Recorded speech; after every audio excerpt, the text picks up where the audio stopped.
Tantor Audio, a division of Recorded Books, presents Hell in a Very Small Place, The Siege of Dien Bien Phu, by Bernard B. Fall, narrated by Robertson Dean. Publisher's Note: the original text of Hell in a Very Small Place mentions the numerous French army units that fought in the First Indochina War by their full name and thereafter by an abbreviated text. 2nd Battalion of the 1st Regiment of Parachute Light Infantry, for example, is later identified as 2/1 RCP. For the purposes of this audio edition, those abbreviations will be read as 2-1 RCP. Preface.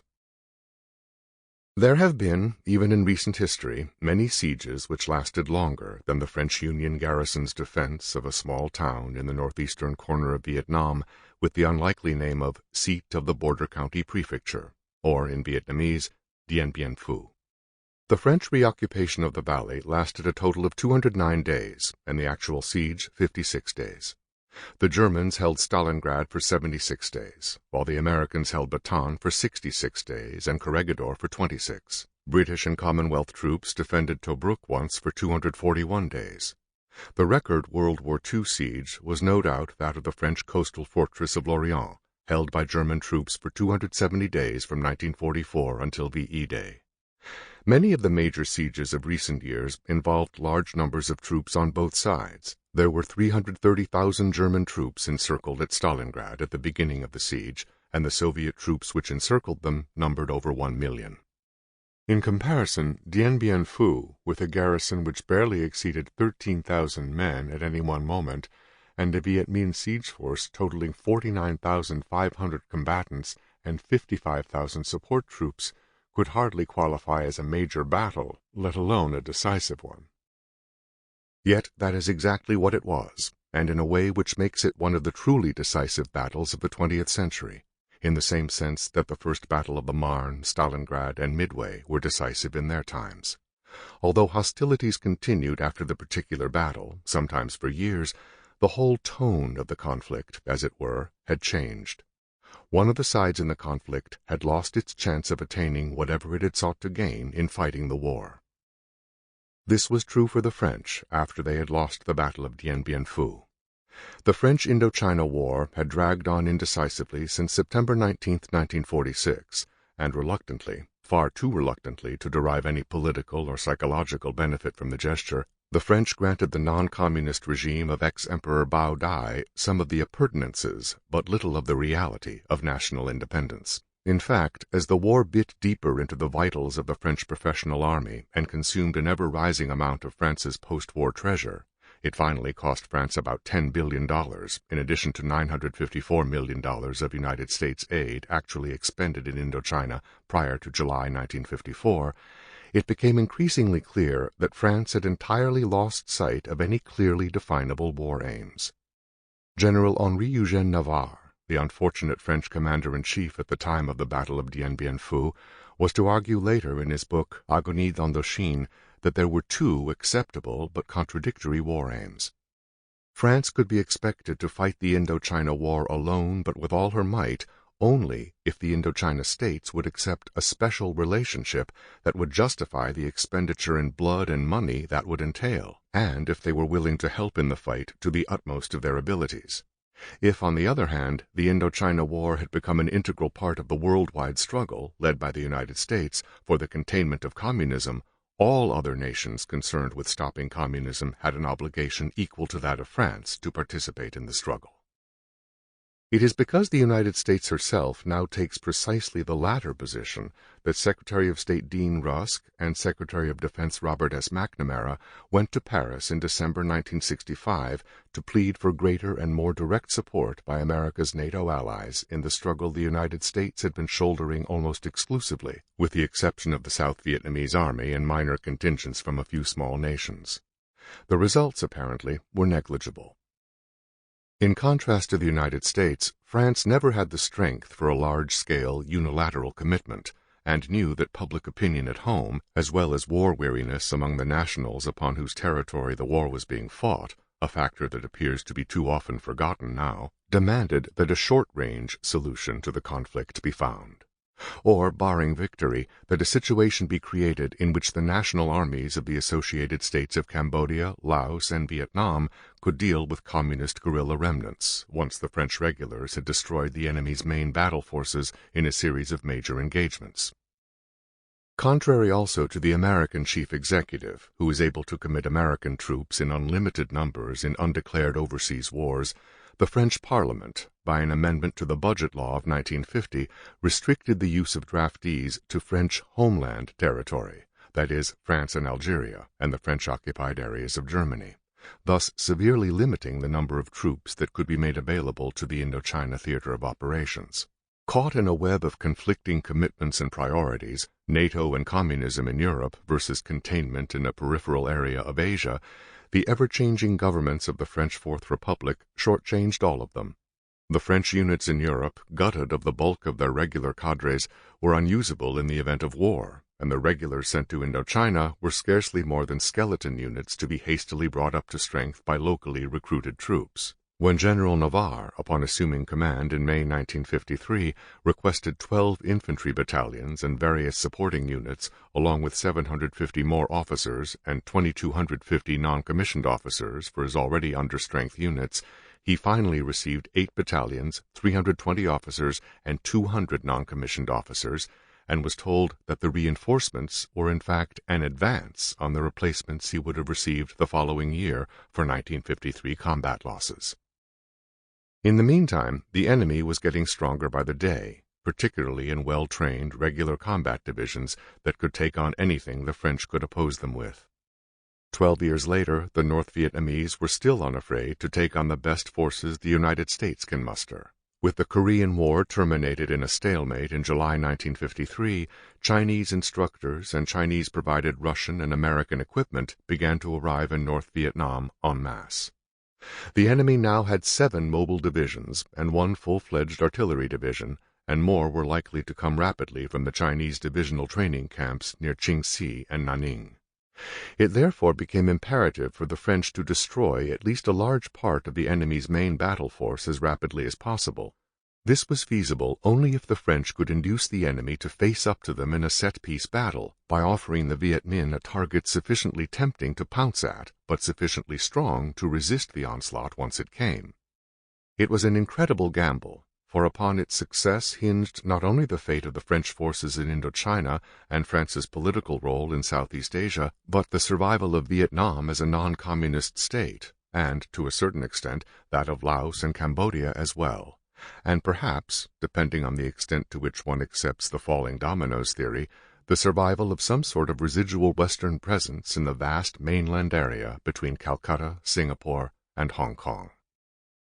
This book is the history of that gamble. When the general editor for the Great Battles series, the eminent military historian and writer Hanson W. Baldwin, approached me in 1962 with the assignment, I undertook it with great trepidation.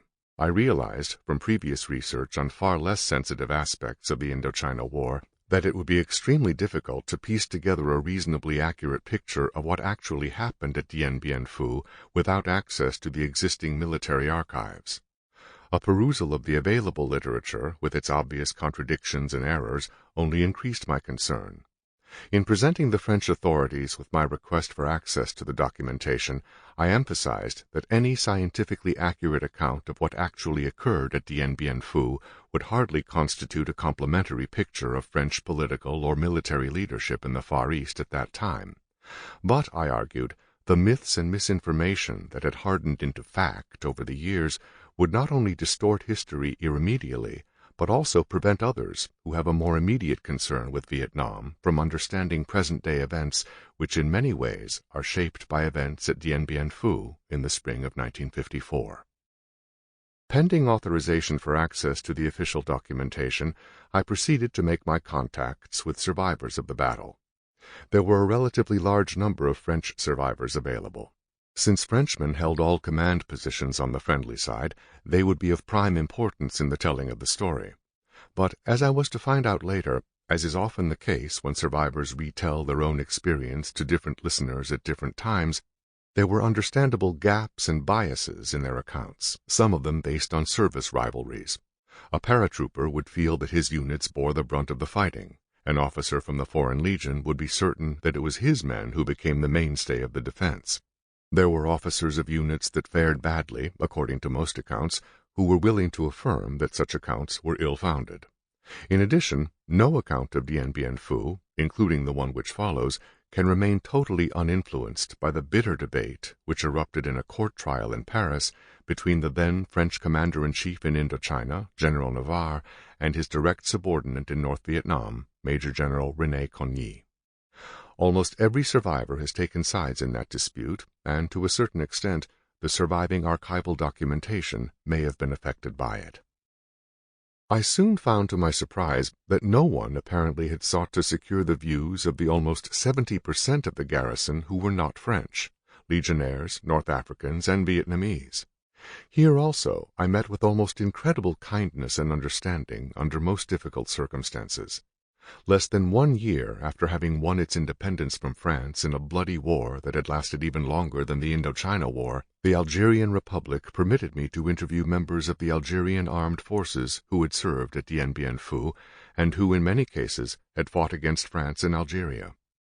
In 1962, in communist North Vietnam, I had no difficulty in meeting men who would proudly speak of their victory over France. They were easily recognizable because they still wore, even on their civilian clothes, a special insignia awarded them by President Ho Chi Minh on the occasion of the victory. As it turned out, my own driver had been a machine gunner there. In South Vietnam and in France, a number of non-communist Vietnamese survivors responded to newspaper advertisements I had placed. One customs official at Tahiti Airport had been at Dien Bien Phu. A German Foreign Legionnaire was found near Napoleon's tomb. Another was mentioned in a New York Times article dealing with travel in the Sahara. When the authorization to consult the archives was finally granted in 1963 by Monsieur Pierre Mesmer, the French Minister of the Armed Forces, I had been stricken by a near-fatal disease. But in 1964-65, thanks to a small research grant from Howard University, I was able to complete my documentary research. Let it be said from the outset that almost all the documents that were in Dien Bien Phu, war diaries, written messages from one unit to another, etc., were destroyed before the fortress fell, or have since fallen into communist hands. Also, only the Vietnam People's Army, the North Vietnamese Army, which was still being referred to as the Viet Minh in 1954, proceeded with a methodical interrogation of all the survivors immediately after the battle. Only General Vo Nguyen Giap in Hanoi is truly qualified to write this book, but because of his many other preoccupations, he has thus far published only a few superficial brochures on the subject. The French archives, which are still being sorted out in part, the excellent staff of the Service Historique de l'Armée is minute and, in accordance with its own work schedule, is largely limited by the 50-year rule on in extenso publication of recent documents, are fairly complete in terms of military plans, records of attempts to relieve the fortress, and its logistics for the period up to March 24, 1954, when the fortress was cut off from the outside world. Most documents after that date are copies of the radio traffic between Hanoi and Dien Bien Phu. An unknown quantity, said to be small, of documents is in the hands of the French government commission which investigated the Battle of Dien Bien Phu. Some documents not found in the archives, though of an official character, obviously are in the possession of some of the major actors in the drama, since they were published in certain French books which took sides in the Navarre-Cogny dispute. Finally, the separate archives of the French Navy and the French Air Force yielded much relevant data on the vital air power aspects of the battle. With that documentation in hand, the interviewing and, in many cases, later correspondence with most of the tactical commanders proved extremely rewarding. Unfortunately, except in rare instances, I was unable to interview 2 or more than 2 of the officers simultaneously, for the good reason that the survivors are now dispersed all over France. The collective interview method, used particularly by the eminent military historian Brigadier General S.L.A. Marshall, is singularly helpful in reconstituting confused and swiftly changing actions, and there were many of them at Dien Bien Phu. In one particular instance, it took the concurring affirmation of several officers to pinpoint a position that had been erroneously located on the set of official maps prepared by the French army after the battle. This does not mean that the present volume closes every information gap about the Battle of Dien Bien Phu. Too many men have taken their secrets to the grave, too many documents are missing, and too many myths have already taken shape as facts. But my own notes and tape recordings of interviews were not seen, much less approved or censored, by anyone. All conversations and statements in the text are direct quotes, not my reconstructions of them. And if the trite phrase, telling the truth without fear or favor, has any meaning, it can in all fairness be applied here. To give credit here to my numerous sources of information would be embarrassing to many in their present positions, and would in fact ask them to share responsibility for the views I express here, and which I must alone assume in full. But I must give thanks to the unfailing courtesy of the chiefs and personnel of the historical services of the French Army, Navy, and Air Force for sharing their modest facilities with an outsider. To Major Jean Pouget, a retired French officer and author of the excellent Nous étions à Dien Bien Phu, who did not hesitate to place at my disposal some of his personal documentation. To Colonel Jules Rat, whose trailblazing La Bataille de Dien Bien Phu proved often useful in cross-checking facts. To Hanson W. Baldwin for his deft and patient editing. To Mrs. Jewel Tate for struggling heroically with French abbreviations and Vietnamese place names while typing the manuscript, and to Dorothy for nursing me back to health and for putting up with a husband who mentally, for over 3 years, spent most of his time in a small and very green North Vietnamese valley. BBF, Washington, D.C., New Year, 1966. The greatest writer of tragedy said that the evil men do lives after them, while the good is interred with their bones. In the lives of nations, the opposite is often true. The good France has done in Indochina will endure. It is only the evil that was interred at Dien Bien Phu. David Schönbrunn, As France Goes, 1957. Great battles, like epic tragedies, are not always staged or the product of human calculation, and disaster is less likely to derive from one gross blunder than from reasoned calculations which slip just a little. Brigadier General S.L.A. Marshall, Night Drop, The American Airborne Invasion of Normandy, 1962. When a nation reawakens, its finest sons are prepared to give their lives for its liberation. When empires are threatened with collapse, they are prepared to sacrifice their non-commissioned officers. Menachem Begin, leader of the Irgun, The Revolt, 1951. 1. Natasha. Castor was probably the first and last airborne operation in history in which the leading aircraft contained 3 generals along with the paratroop pathfinders. They were Lieutenant General Pierre Baudet, French Air Force, the French Deputy Commander-in-Chief in Indochina, Brigadier General Jean Deschaux, French Air Force, Commander of Gatac Nord, the tactical air group that controlled all French air operations in northern Indochina, and Brigadier General Jean Gilles, commanding the French airborne forces in Indochina. Their airplane, a twin-engine American-built C-47 crammed with radio communications equipment and loaded with sufficient gasoline for 8 hours of flying, had taken off from Hanoi's military airport of Bach Mai on November 20, 1953, at 0500. The mission of the lone transport aircraft was twofold. It was to make an appraisal of weather conditions over the valley of Dien Bien Phu, and, if these were shown to be favorable, to drop the Pathfinders, an elite group of paratroopers who were to jump on the designated drop zones a few minutes before the bulk of the troops, and who were to earmark the zones with smoke markers. Everything hinged on the weather conditions over the small valley that day, for it was impossible to maintain such a large concentration of transport aircraft for an indefinite period at Hanoi. They were badly needed elsewhere in Indochina. When the airplane arrived over the valley at 0630, its visibility was almost completely blocked by the crachin, the dry fog that characterizes the weather in Vietnam's northwestern region even during the dry season. The ultimate decision for calling off or proceeding with the airdrop now rested on the shoulders of Brigadier General Deschaux, a 50-year-old, leathery and tall military professional. Slowly, the transport flew in wide circles above the valley shrouded in the fog. In the cramped cockpit, an officer from the Transport Command and an Air Force meteorologist calculated the chances of the fog's lifting in time for the drop. At 0700, the rays of the rising sun began to illuminate the upper layers of the clouds, which started to thin out noticeably. The weather officer walked back to where General Deschaux was looking out of the airplane's windows on the valley below and said something to him that was lost in the noise of the airplane's engines. Deschaux went over to the radio operator, who was specially assigned to the aircraft to handle direct radio communications with headquarters at Hanoi, and gave him a message.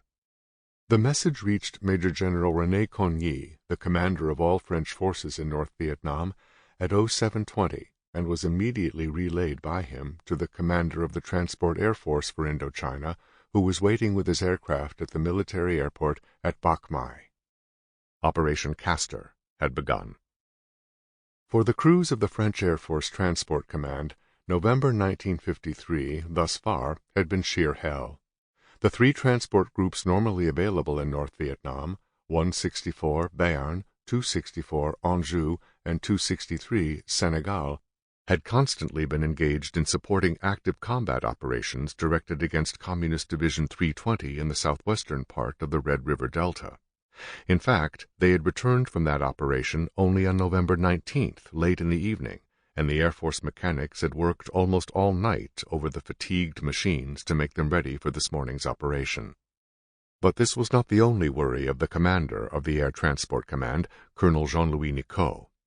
He had been informed on November 10th, under greatest secrecy, that Operation Castor would take place on November 20th, and had done his very best to scrounge the maximum number of airplanes and crews from the small transport force available inside Indochina. One of his problems was that at that particular moment there were fewer crews than airplanes in Indochina. Budgetary and political considerations in France had prevented the sending of additional air crews to Indochina, despite the promises made to American military aid planners that more French crews would be made available if the United States provided additional airplanes under its aid program. Yet, by mid-November, there were available to Nicot only 52 military crews for C-47s and 10 crews for the larger C-119 flying boxcar aircraft, while a theoretical total of 70 C-47s were available for operations.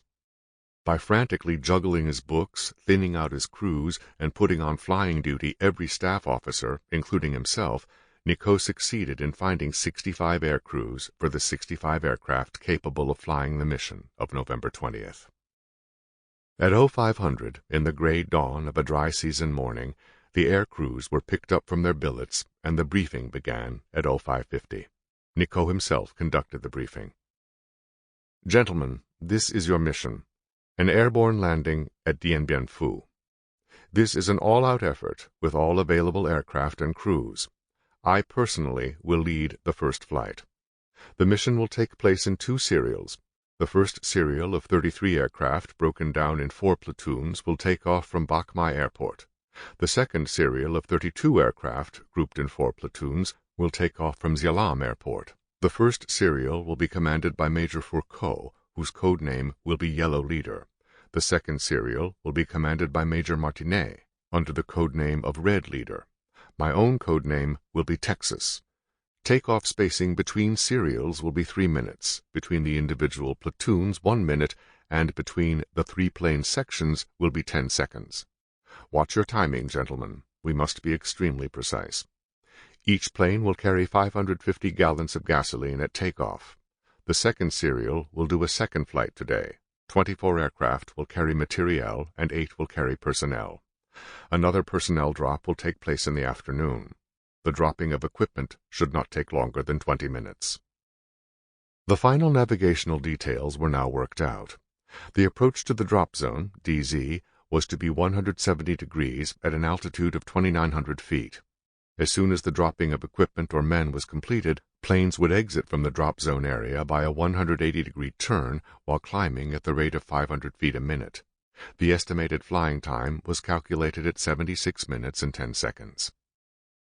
Then came the technical details: climbing speeds, cruising speeds, approach speeds, parachuting speeds, navigational and operational VHF frequencies, the availability of emergency landing fields, none within 100 miles, and coordination with the fighter bombers and bombers, which were also to operate around Dien Bien Phu at the same time.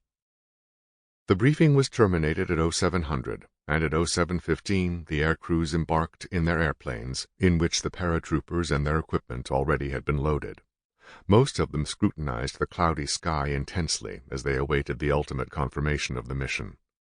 Theoretically, the engines were to begin to turn over at 07:20, but the go order reached the Air Force Transport Command headquarters at Bach Mai only a few minutes before 0800. Then the radio earphones began to crackle in all 65 lumbering aircraft. Engines sprang to life with a roar. Red signal flares rose over the control towers at Bach Mai and Xialam airports, and one by one the heavily loaded aircraft roared down the runway and became airborne. At 08:15, the whole air armada, having flown in slow circles until every airplane had been able to take its proper place in the flight pattern, changed directions and slowly headed on a westerly course towards the craggy mountains, almost shining under their dark green jungle cover. In Indochina, then as now, the impossibility of maintaining truly tight secrecy was the bane of all senior commanders. Hence, General Coigny had not informed General Deschaux of the impending airborne operation that he was going to command until November 12th, a scant 7 days before it was to take place. The order Deschaux had received was very laconic and simply provided for the occupation of the valley of Dien Bien Phu. In particular, the order prescribed 1. The creation in Dien Bien Phu of a defensive system designed to ensure the protection of the airfield to the exclusion of any system aimed at creating a belt of strong points around the airfield, and 2. The eventual stationing of 5 battalions, 2 of which would roam throughout the surrounding area. The order was also communicated to General Gilles. It was already known to Gilles that there were communist troops at Dien Bien Phu at the time, and that, therefore, any dropping of troops on Dien Bien Phu would meet with at least some initial resistance. Ideally, he would have liked to parachute 3 airborne battalions simultaneously into the valley, in the hopes of encircling the communist forces there and perhaps capturing their regimental commander. But the limited number of aircraft and crews available demanded that the operation take place in 2 separate phases, which would permit the airplanes to return to Dien Bien Phu and pick up the remaining troops and equipment for a later drop. He decided, therefore, to drop 2 airborne battalions in the first phase, and chose for this perilous mission the best units and commanders available in all of Indochina, the 6th BPC, Colonial Parachute Battalion, of Major Marcel Bizard, and the 2-1 RCP, 2nd Battalion of the 1st Regiment of Parachute Light Infantry, commanded by Major Jean Brechignac. 2-1 RCP had been a part of the first Free French paratroops organized during World War II, and in Indochina had participated in the operations of the Street Without Joy. The 6th BPC had been a commando battalion and had participated in every major battle since 1951. In particular, Bizard had led it at the bloody sacrifice at Toulay, where the battalion had been offered as a bait in order to save the other garrisons of the Thai highlands. Together with the 1st BPC, which was to be parachuted on November 20th at 1400, the other 2 battalions formed Airborne Battle Group 1, GAP-1, under Lieutenant Colonel Foucault. Commanded by Major Jean Souquet, the 1st BPC also was an elite unit. It had first arrived in Indochina in January 1947, had later returned to Europe, and had landed again in Indochina in June 1953. Since then, it had taken part in the battles for the Plain of Jars in Laos, and most recently in Operation Seagull, from which it had returned, like Colonel Nicot's planes, the day before. As part of the first wave, the 6th BPC and the 2-1 RCP had 651 and 569 men, respectively. In addition, there were the 17th Company of Airborne Combat Engineers and a battery of the 35th Airborne Artillery Regiment, which had jumped with Bizard and the headquarters group of GAP-1 and was to jump with Brechignac's battalion. Both Bizard and Brechignac had been called to see General Baudet the day before the operation, to be briefed by him personally on the importance of their mission. Baudet had never been terribly happy about the operation, and Bizard distinctly remembered his last words. "The way it looks, it ought to come off all right, but if the situation is really too tough down there, I leave you to judge as to what you have to do in order to save the maximum of personnel and to get out. In any case, if the weather is too unfavorable tomorrow, Dien Bien Phu will never take place." And Bijard was to add, years later, thinking back on what Baudet had said, "Oh, why did it not rain that day?" But the key element of the briefing which Bijard was to receive... Sample complete. Ready to continue?